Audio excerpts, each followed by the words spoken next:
Alexa, what time is it? The time is 1:45 p.m. Alexa, what's the weather like? Right now in Scottsdale, it's 85 degrees Fahrenheit with clear skies and sun. Throughout the day, you can expect more of the same, with a high of 91 degrees and a low of 63 degrees. Alexa, what's today's date? Today is Wednesday, April 22nd. Appropriately, and I was just curious if you are wearing pants. I have on. I'm in jockey shorts. Oh, I knew it to show you. I knew it. I just got been outside mowing. I've been out on mowing. No, I got nothing on. No. Yeah, I'll show you. All right. Terry Bradshaw show his naked butt in that.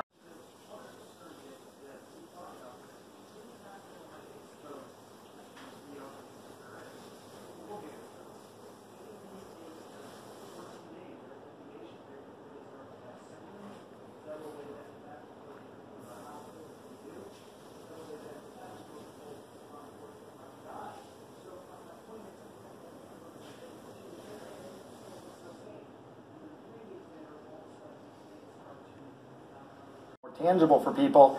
Out of every 10 tests that are performed, only one should come back positive, meaning that you're basically surveilling enough people that you're starting to get a real sense of where the virus is.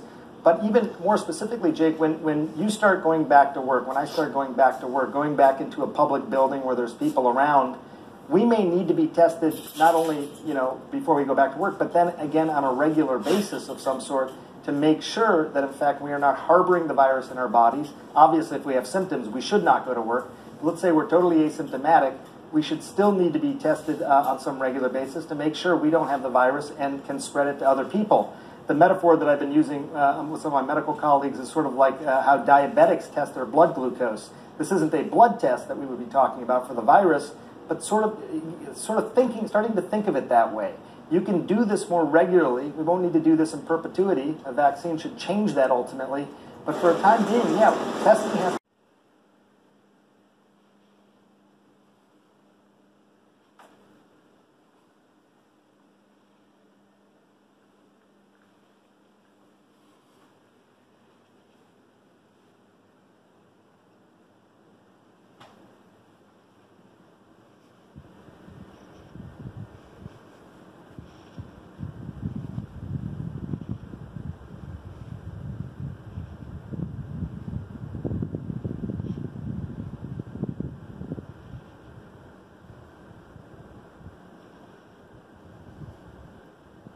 patented dirt detect technology, Roomba finds dirt throughout your home. If it's not for my robot, it's not a Roomba. A lot has changed in the last few weeks, but one thing hasn't. Breakfast. And if that feels like a little bit of comfort, it's thanks to the farmers, line workers, and truckers, the grocery stockers and cashiers, and the food bank workers. Because right now, breakfast as usual is more essential than ever. To everyone around the world working so hard to bring breakfast to the table, thank you. Please listen. This is important. Anyone could be affected by the prescription opioid crisis.